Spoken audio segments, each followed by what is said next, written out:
to the live. I'm going to really quick finish setting up, and then we are getting into some loaded joint mobility. So you need laundry detergent, a kettlebell, or a hand weight, and then we're doing some resistance band mountain climbers today. So you'll need your band and an attachment point. So I'll let you set those up while I'm setting those up, and we'll get rolling.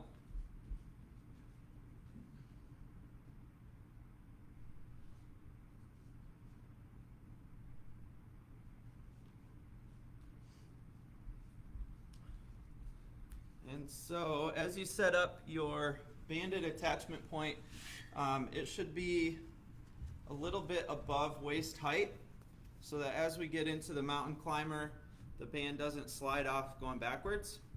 And it'll actually, if it is a higher attachment point, let's say navel to head height, it will actually provide a little bit of lift and kind of help with posture, hopefully, in that mountain climber pattern. The joint mobility we're going to work on. We're going to hold a kettlebell, laundry detergent, or some type of weight in that rack position for the lower body work. And then we'll be doing a little bit of upper body warm-up with it as well. And thanks for bearing with me as you get your stuff together, getting my stuff together. I believe today I'm going to have a new baby niece.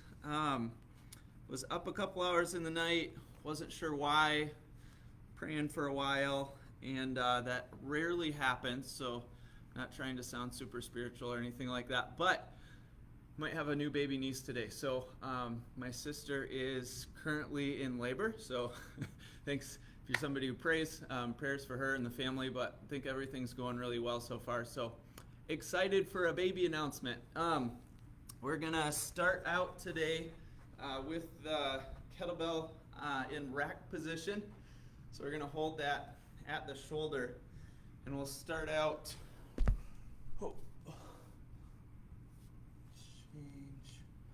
Orange juice jug. Yeah, awesome. Good. So get your orange juice. If you drink milk, get your milk. If you drink water out of the gallon jug, you can work on that.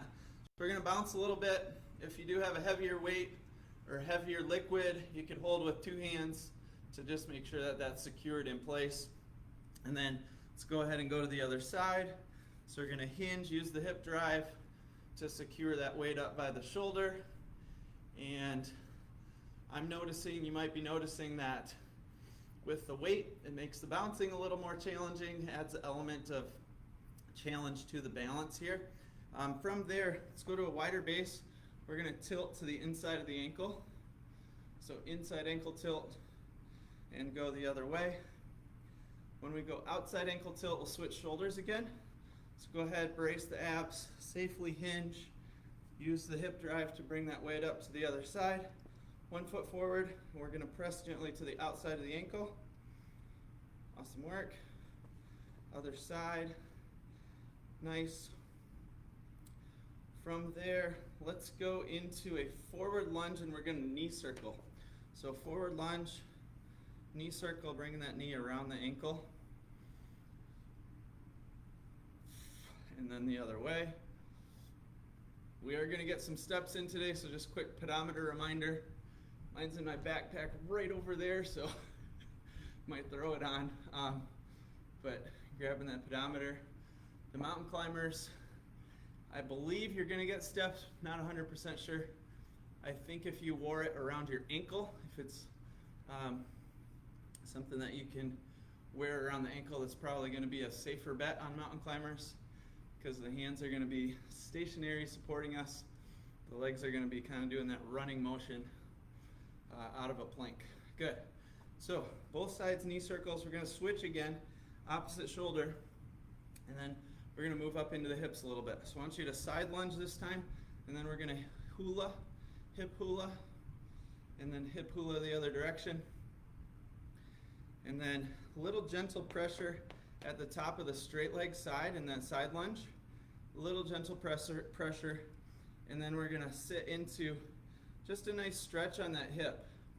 So as you knee circle over here, this hip, as you put gentle pressure at the top of the leg there, that should increase the stretch on the inner thigh. And then let's go ahead and go to the other side. So we're gonna side lunge, hip hula again, a few repetitions in reverse direction.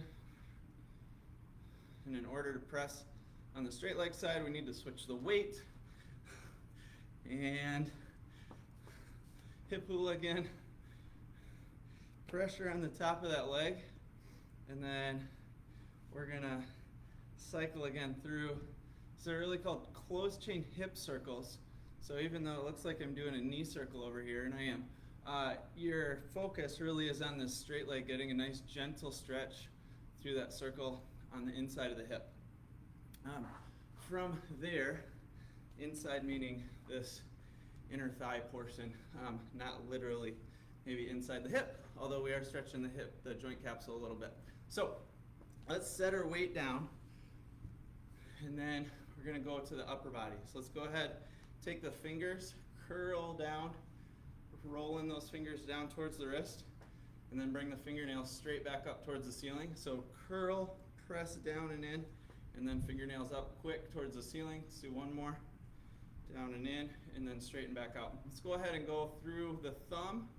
So thumb across the palm towards that pinky, and then back out. Thumb across towards the palm, or towards the pinky, and then back out. Shake out any tension from that. Let's go ahead and go into elbow circles. I'm going to try these in a lunge position today. So forward lunge again. We're going to tuck the pelvis slightly, tall posture, and then elbow circles. And let's go slow with the elbow circle. Try to get full range of motion. So those hands should come all the way in, almost graze your cheek, and then all the way back out to fully locked, okay? And then other way, switch direction, and this time I want you to add tension. So squeeze, add tension in the arms. Tension in the arms. Nice circle around. You got this. Good. And then let's go ahead and switch the lunge position, go into these big shoulder circles.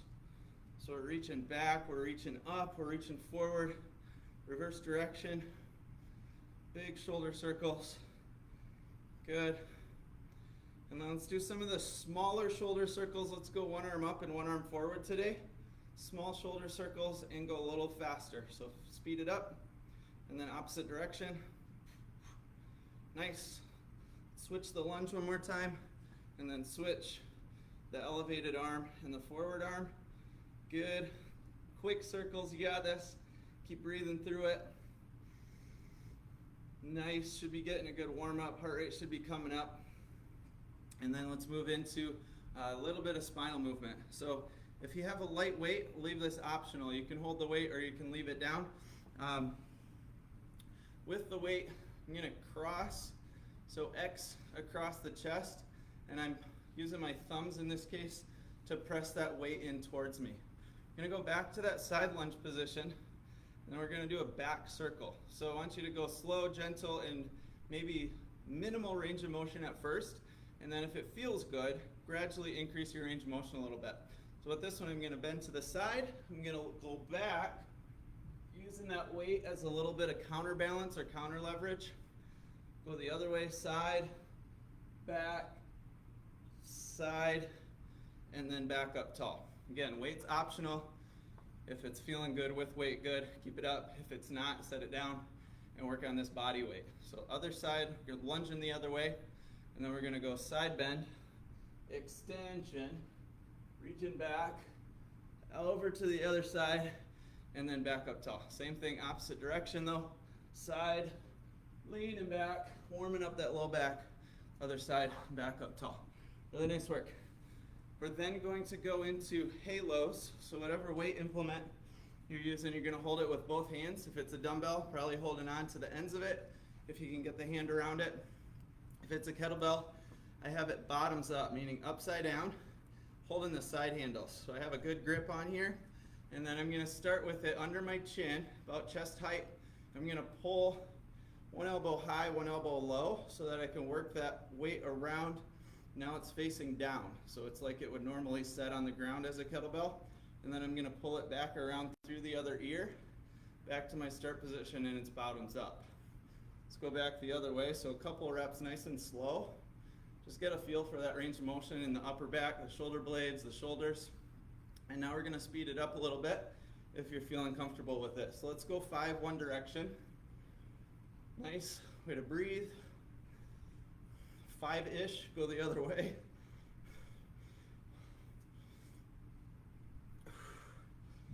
5, good. And next we're going to go around the middle. So this is one where we really want to focus on having some clear space around you. So if there's pets, small children, make sure that you're confident with your grip, or maybe just work on kind of doing the motion, swinging the arms around. So we're going to have the feet together and we're going to pass the weight. It's called around the world or around the middle. So we're passing in the front, passing in the back.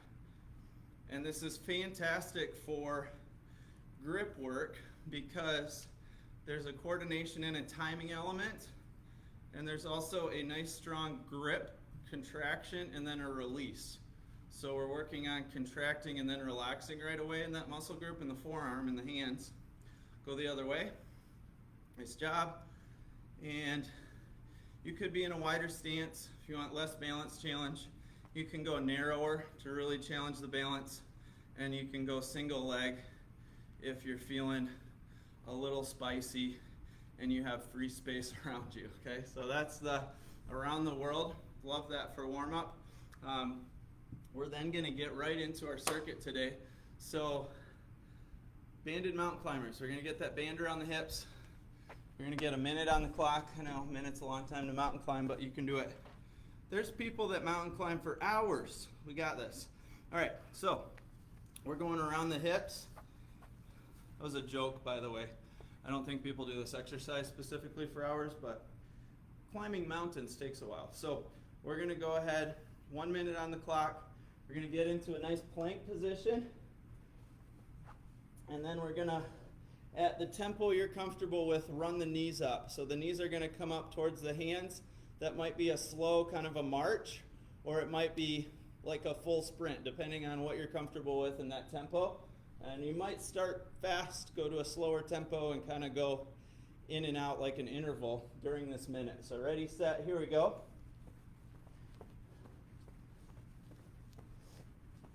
A slight tuck in the pelvis. Good pressure of the palms into the floor. Nice job. We're at 20 seconds. So I'm going to go high intensity for 20, low for 10. It's up to you if you want to match that or you want to do a different variation on these. And back up. Way to push, you guys. You got this. Good. 40 seconds.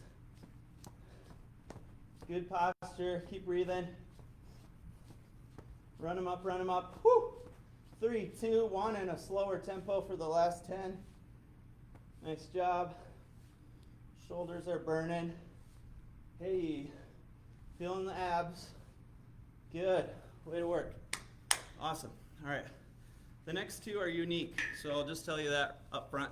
I've been studying isometrics in the latest course that I'm doing with Z Health, and the short explanation is isometrics are awesome for brain and body, but there's specific muscle action stacking that you can do for each muscle group. So this will get each muscle into a fully contracted and then a fully stretched position. So they're amazing for mapping brain and body and figuring out how to get each individual group of the muscle, or each individual muscle group to fully contract. So we're going to start with the upper trap here. If you're working on computer, you're at a desk, you're working on a screen a lot lately, a lot of people are, the upper traps can get tight. And sometimes muscles don't relax all the way because they don't contract all the way. And the brain-body connection, we might not have a really good map for what actual relaxation feels like, right? So sometimes contracting actually helps also improve relaxation. We don't want this in-between state where the muscle's just kind of chronically tight all the time, but not really contracted, not really relaxed. So the upper trap, we're gonna bring your shoulder back on whichever side you pick. Shoulder back, we're gonna shrug that shoulder up as high as you can towards the ear. We're gonna rotate the head away from that shoulder, and then combination of tilting your head in towards that shoulder and extending your head back. So we want kind of thinking about the back corner of your head is going to get pulled down towards that shoulder after you turn away from it. So shoulder back, shoulder up, we're going to hold these for 10 seconds. Head away and pull back for 10, 9, 8, 7, squeeze, 6, 5, 4, 3, 2, 1. Good. We're going to then reverse that to lengthen that muscle all the way out. This should feel really good. Drop the shoulder, pull it forward, head away, turn towards that shoulder now, and reach your head as far away from it as you can.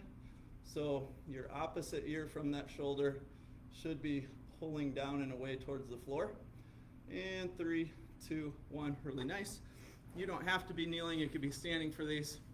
It's just where I wound up, so I'm gonna roll with it. We're going shoulder back, shoulder up, head rotated away from that side, keep the shoulder up, and then tilt your head back and over like you're trying to, again, pull the back corner of your head right above and behind your ear in towards that shoulder.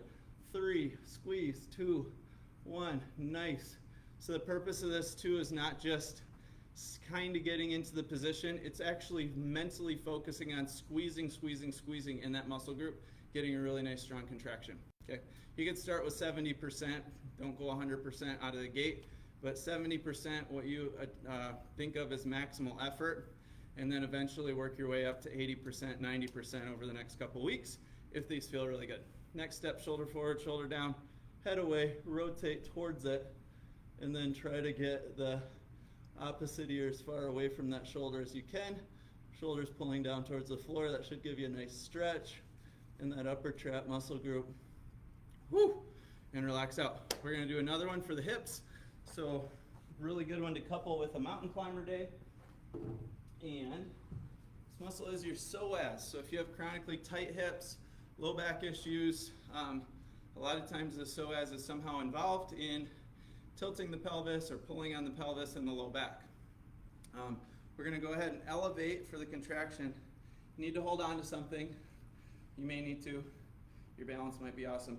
We're gonna bring the leg up into flexion. We're gonna externally rotate at the hip. We're gonna rotate away from the leg that's elevated. So I'm trying to turn my chest bone, my torso away from the leg that's elevated. Now I'm gonna try to drive my elbow to my shoulder or elbow to my knee. So elbow and shoulder are coming together on that side, but I'm also staying rotated away. And you wanna feel this right above your hip pocket. So if you have that front hip pocket, hold 5, 4, 3, 2, 1, kind of right up in here. So that's full contraction or masked muscle action stacking technique for the hip flexor and the psoas. Then we're gonna send that leg back, internally rotate, meaning the foot is gonna kind of point in towards the other foot. We're gonna tuck the pelvis a little bit, rotate towards the leg now that's back, and then reach up. And as we reach up, you should feel a nice stretch right in here, right where we just had that contraction. So 5, 4, think about lengthening towards the ceiling. 3, 2, 1, nice. And then we're gonna go 10-second hold on the other side. So already leg comes up, externally rotate the hip, meaning the foot comes up and in, and then we're gonna rotate away, side bend it, and hold for 10 seconds. Here we go. Squeeze that lower abdomen on that side. 5, 4, 3, 2, 1. Good, ease out of it. We're gonna send that leg back, turn in at the hip, tuck the pelvis, so tailbone tuck, reach up, and now we're rotating the chest, shoulders towards that back leg, towards the working side, and that's gonna lengthen that psoas muscle. Good, breathe, long and tall. Reach that hand up towards the ceiling. Should start to open up that front of the hip area. Another one that's amazing for if you sit often or you're at a desk for work. All right, those two, we're gonna get into the kettlebell step snatch next. So we're going similar to the clean that we did Monday, was it? Yep, 2 days ago already. This one we're going starting on the rack position, and we're going opposite foot forward again. Same setup as the clean. This is the exaggerated version though, where as we 1-2 step out of that hip hinge, hips are going to drive the bell up. We're going to get all the way up to an overhead position. So that's the kettlebell snatch. We're just getting a little bit more coordination involved and working on the 1-2 step. So here we go. We're going to hinge, 1-2 step, explode back up overhead. Comes back to the shoulder. Hinge, 1-2 step, punch that weight up. Hinge, 1-2 step. So the weighted side steps first, and then we're back in. I'm going to walk it back. We'll go 3 times here, and then switch sides. So opposite foot forward, 1-2 punch up. Here we go. Hinge, drive it. 1-2 punch up. Hinge, drive. We can come back to the shoulder each time in between, or if you're comfortable with it, you can drop all the way out of that overhead position right into the next step snatch. So up to you if you want to drop all the way in or bring the weight to the shoulder first, reestablish position, and then step snatch again. Whew! Way to go. These will get the heart rate back up after those isometrics. If you weren't so sure about the isometrics and how your heart rate maybe came down a little bit, we're going to get it to climb back up. So opposite foot forward from the weight, hinge, 1-2 step, back to the shoulder. You got this. Here we go. In and back up. Nice. So walking it back. Brian, why are isometrics important? Well, let me tell you. They activate key brain areas. One is your premotor cortex. Premotor meaning before movement. So an isometric at the beginning of your workout or as part of a warm-up can be amazing because we're getting that premotor area kind of primed for movement. And it also comes right before the motor, and motor is movement, so motor cortex is your voluntary movement area. So step snatch, I think that was 2, or are we at 3? We're gonna go 1 more, so shouldn't start talking about other stuff. Here we go. So 1-2 step, punch up, you got this. 1-2 step, punch up, way to finish. Whew. And then isometrics too are really safe. So because there's not actual voluntary movement involved, we're holding a static position. Typically that feels very safe to the brain, and we can actually, because of that, amp up more tension sometimes and really build some cumulative strength if you're doing them consistently. So amazing way to build strength and also that brain-body connection. So we're going to go for a minute side steps here, and this is the part where we're again kind of doing active recovery, letting your heart rate settle a little bit, grabbing some water, grabbing a sweat towel if you need it. And Jolene asked about, should this be ball of foot or should it be ball of foot and heel, the whole foot down? I like both. I'm typically a heel down guy, and the reason for that is you have more length in the foot, you have more of the foot creating force, and so that force production is coming through a broader portion of the foot, meaning typically we get a little bit better kind of push off. So this foot, as I'm going this way, I'm pushing into the ground, rolling into that arch, and you can actually, if you work on speeding these up, you can produce a lot of force this way if you get used to rolling the foot, where it's outside of the foot, then inside of the foot, pushing yourself off. And that's kind of step 1, is pushing actively into the floor through that whole foot if we're after really increased, ramped up force production. That's a minute, really a minute plus, so we're gonna go right back through. We're gonna roll into the mountain climber again. You see quick if you've got any questions, comments. Nope. All right, good. So you need that band set up around the hips again. You want to think about a slight tuck in the tailbone as you get into your mountain climber position. So as we run those knees up for a minute, slight tuck in the pelvis. Here we go.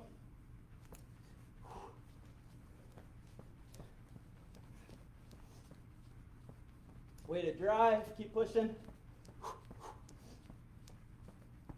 So, 20 seconds again. Trying to go high intensity. I'm gonna march it for the next 10 seconds again.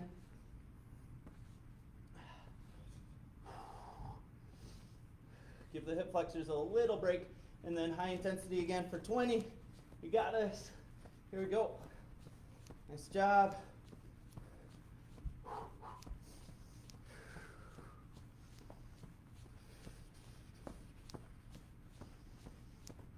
Good, almost there. Here we go.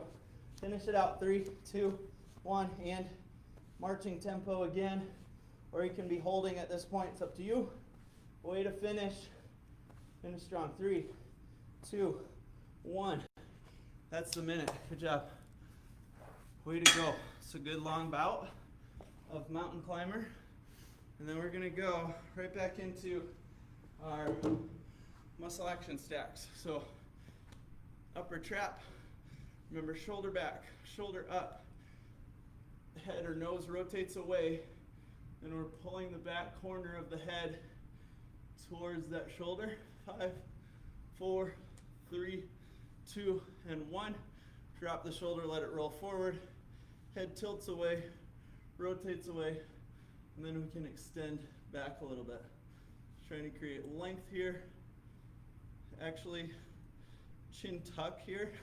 So head away, chin tuck. And I think that's going to give you a better stretch in that upper trap. Shoulders still forward and down on that other side. Woo. And then the stack for the other side. So we're going shoulder back, shoulder up, head rotated. Now I'm overthinking it. Shoulder back, shoulder up. There's like 5 muscle actions here that we got to stack. So rotate away. So thanks for giving me grace as I learn these. Head tilted in, back of the head towards that shoulder, shoulder pulled up and back. Woo. And 5, 4, 3, 2, 1. Good. Shoulder down, shoulder rolls forward and relaxes a little bit. We're gonna go away with the head position and then chin tuck a little bit. We can also rotate towards the shoulder now instead of away. So nose comes towards the stretch side. And a little additional chin tuck maybe. 5, 4, 3, 2, 1. Nice. Let's go to the psoas again. So hanging onto a wall, stable object. Maybe it's a countertop. Bringing that leg up. Foot comes in towards the other foot, but elevated still. Rotating the torso away from that leg. And then we're going to side tilt. So bringing the shoulder towards the knee. Squeeze.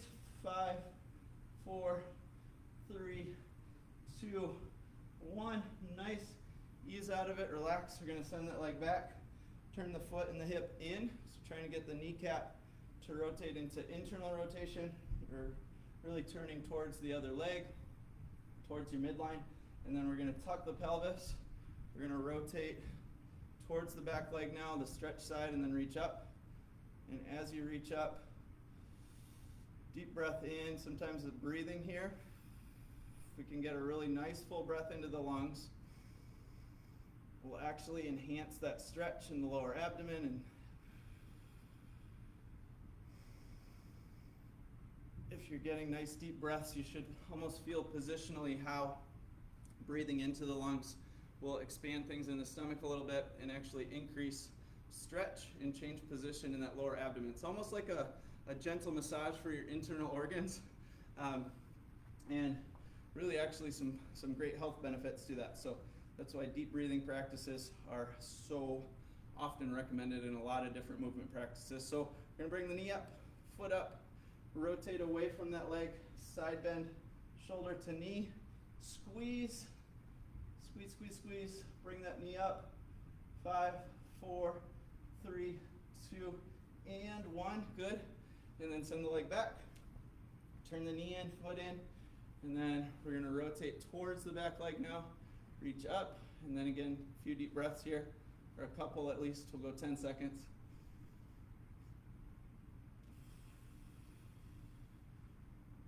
I'm bracing myself here for balance on that lead leg, so if you want to hold on to something, awesome. If you want to hold on to kind of the inside of the knee to open up into that stretch a little bit, you can do that too. Nice inhale, exhale. Woo! You got this. So we're going back to kettlebell step snatch, and then we're going side steps again. So we'll pick up your weight implement, and we're going to start opposite foot forward from the weighted side again. We're going to get into that hip hinge. 1-2 step, punch that weight all the way overhead. So we want the elbow to lock out, and then we're going to elbow bend, bring it back to the shoulder. Here we go. 1-2 step, punch that weight overhead. Here we go. 1-2 and up. Good. We'll walk it back in rack. If these are challenging on the shoulders, to get to this overhead position with the elbow up and back towards the ear, towards the side of the head, you can go to the step clean. So do one of those, and then we'll go one more step snatch. So the step clean, like last session, we're going hip to shoulder with that 1-2 step. So great option if we got some shoulder range of motion limitations. 1-2, hinge, 1-2, hinge, 1-2, hinge, 1-2. And then we're switching sides. So step snatch or step clean, opposite foot forward. You got this. Good hinge, 1-2 step. Keep breathing through these.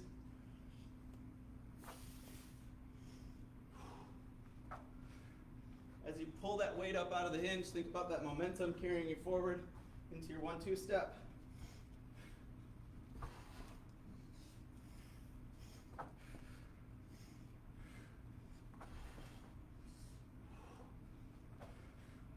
And also on these, if the rotation that we worked into the cleans last time felt good, you can add a little additional shoulder and torso rotation as you get into your hinge.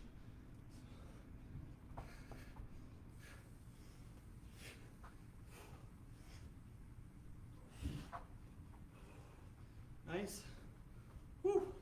And then we can set the weight implement down safely. And we're going to go a minute side steps again. So here we go. A minute, keeping the feet pointed forward. And then coming back through. If you do want more work for the ankle, so you really want to work on the calves, Achilles tendon, Joe's question about ball of foot, we could try that ball of foot for part of the minute and really work on pushing a little bit more through the calf. Great to strengthen the Achilles tendon too. Good job. And if you're squatting a little bit, might also challenge those quads. Way to push, you got this.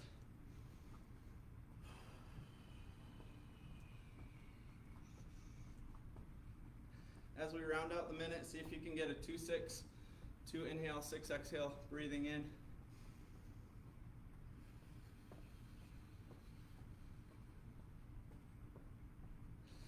Nice, that's a minute. Woo. Way to push through. Again, grab a sip of water. Quick see if we got any comments, questions. Nope. All right. So what I want you guys to do is one more time through mountain climbers. So we're going to get round 3 mountain climbers. We're going to do those isometrics again. So the hip and the shoulder. And then we'll finish up with cooling down. So some good nerve glides today and a diaphragm stretch. So one of the breathing techniques that we'll talk about in the breathing bonus video. Diaphragm stretch is one of the go-tos if you've had, if you've been pregnant or if you've had any midline surgeries or issues like spinal injuries, surgeries, gallbladder, appendix, appendectomy, any of those things. Diaphragm stretch is probably one of the top things that I would want to get an individual practicing consistently in that case, to make sure that we have full breath capacity. So that can be a difference maker in everything else that you do, movement related or otherwise. So we're going to go 1 minute on. If you got your band set up, last mountain climber, you got this. Here we go. So good posture as you set up. Drive those knees up. Woo! Round 3, you got this. Stable shoulders, pushing the palms into the floor. Good job, good job.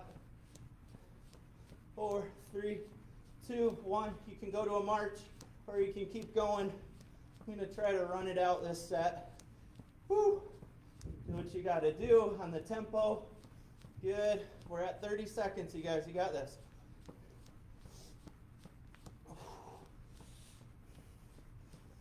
Keep breathing. Keep lengthening through the tailbone and through the crown of the head.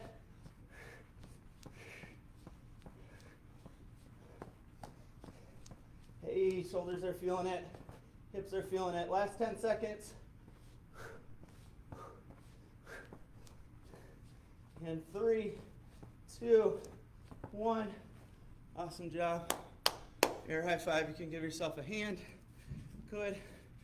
And then we'll go one more time into those muscle action stacks. Woo! And another note on these. Today we're using your own body weight. You can use like a resistance band. So if I were standing on that closed loop band, grabbing it, pulling up, we can make the massed muscle action stacks a little more intense. Or if you have a training partner at home who you trust and you want to do these muscle contractions with, you can have them gently at first push, like they're trying to push you out of the position basically. So if my shoulder goes back and up, they would be pushing down and forward, and you're just locking that in, making sure, let's go ahead and set it up. So shoulder backing up, head rotated away, tilt back, corner of the head going in towards the shoulder. They would be pushing down and forward a little bit. 5, 4, 3, 2, 1, and then ease out of it. So we'll go head away, shoulder forward and down. We're going to rotate towards that side a little bit and then tuck the chin in. And 10-second hold on the stretch. On the stretch, I wouldn't necessarily have someone assist, but on the contraction, you could build even a little bit more strength if you're after kind of some active resistance on those. So other side, we'll go shoulder back, up, squeeze towards the ear, rotate the head away, pull the back corner of your head back towards that shoulder, hold, squeeze. Again, if you had a partner, they'd be pushing that shoulder down and forward while you're pulling it up and back. Whew, and relax out, nice. From there, we're gonna again go head away, rotate your head towards that shoulder. Shoulder should be down and forward. And then we can tuck the chin a little bit. Breathing into that, you can shake it out. And then we're gonna go one more time in that psoas. So again, really important muscle. If, by the way, one of these sides is tough to contract, and you're like, oh, right side, like I really feel that, and it's easy to get into position. Left side, not so much. That would be an indication that we probably want to work on the underperforming side more than the other one. So people think, oh yeah, pretty symmetrical. I'm just going to go into the wellness, fitness, gym setting, strength training setting, neuro training, however you want to think about that. I'm just going to go in and I'm going to train right side, left side the same, right? Because I have a right and a left, so I should train them symmetrically. Life's not set up symmetrically, so it kind of lends itself to a lot of asymmetries, especially by the time we're 30, 40, 50, 60, and beyond. So knee comes up, foot comes up.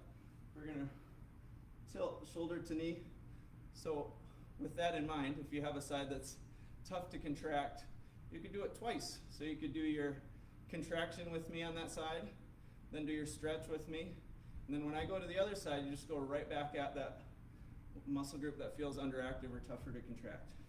Good, we're going to step that foot back, turn the knee and foot in, tuck the pelvis, rotate towards the back leg, reach up, and a couple deep breaths here.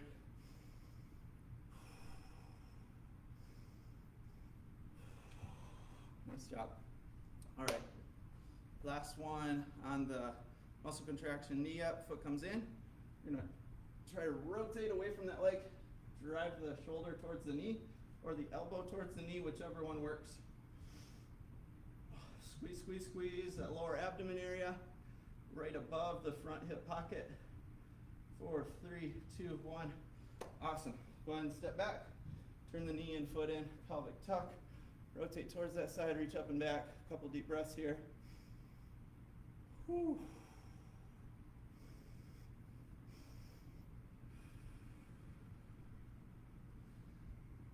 So I don't know about you, but I got a good sweat going. I hope you did too. I hope that challenged you a little bit. Some of the best workouts, by the way, are ones where you feel like you could keep going. So from an energy management standpoint and an enjoyment standpoint, we don't need to kind of like just crush ourselves into the floor and feel like we can't walk or get up afterwards every workout. In fact, that's the kind of training that often leads to overtraining. So just a side note, take care of your body. You should feel like you have a little actually energy boost post session instead of the opposite. Next one, we're going to pull the toes up, tilt the foot out, and then get into that gentle nerve glide. So 3 out of 10 intensity. We can bend and straighten at the knee a few times. We can also pivot the whole leg in and out through the hip. And then swivel the bottom of the foot in. Again, hinge a little bit, pulse the knee, and then let's swivel the hip again. Trying to keep that big toe up as high as you can, and the foot inverted is the technical term here. So not pinky toe up, but big toe up, pinky toe down. Other side, same thing. Toes pull up. We'll go pinky toe up on this one for the first. Pulsing through the knee. Let's hip swivel as well. So just get that whole leg rotating with whatever range of motion you have available there. In and out. Good. And then go ahead and swivel the foot again. So pinky toe down, big toe up. Hinge. Find that gentle stretch. Again, pulse through the knee. And then let's swivel the leg. Want to keep those peripheral nerves healthy. And some of these positions too actually get some nice spinal movement involved as well. So that's the tibial sural nerve glide. We're going to finish up on our back with diaphragm stretch. So if you've ever done a hip bridge, same setup, same position, except we're not going to bridge. So feet are flat, knees are bent. We're going to tuck the pelvis, tuck your tailbone, so your low back should somewhat flatten into the floor. It doesn't have to be like hard packed or pressed in, but you should feel like that low back arch sort of goes to a more neutral position as you tuck the tailbone. From there, we're going to take a deep breath in. You want to think about your tummy expanding, so your navel should lift up towards the ceiling on this as you breathe in. Arms are up, and then we're going to exhale and reach overhead. Holding that pelvic tilt, so don't lose the pelvic tuck as we go. Arms can relax into the floor, and I want a full exhale here. So keep going, all the air out, all the air out. Maybe even a little more out at the end if possible. So as you do the exhale, the belly button should come down towards the floor. As you do the inhale, the navel should push up towards the ceiling. So let's do one more. Deep breath in, arms up. And then exhale and reach. Holding that pelvic tuck again. Try to relax the legs. Get all the air out. And there should be a little bit of a stretch sensation there at the end, either in the ribs, maybe in the low back. So the diaphragm attaches into L1, L2, so the top of the lumbar spine. And because of that, you guessed it, it can also sometimes cause issues in the low back and sometimes in the gut and the abdomen as well. So really good one to work on consistently. And let's see if any comments. Whoa! There's a baby. Woo! All right. Thanks, you guys. We got a new little niece in the Colorado mountains, so I don't know if we're going to be able to get out there, but that'd be awesome. So hope you guys have an awesome day, and we'll see you for a breathing bonus video this week, and then next Monday for the next strength training focus session.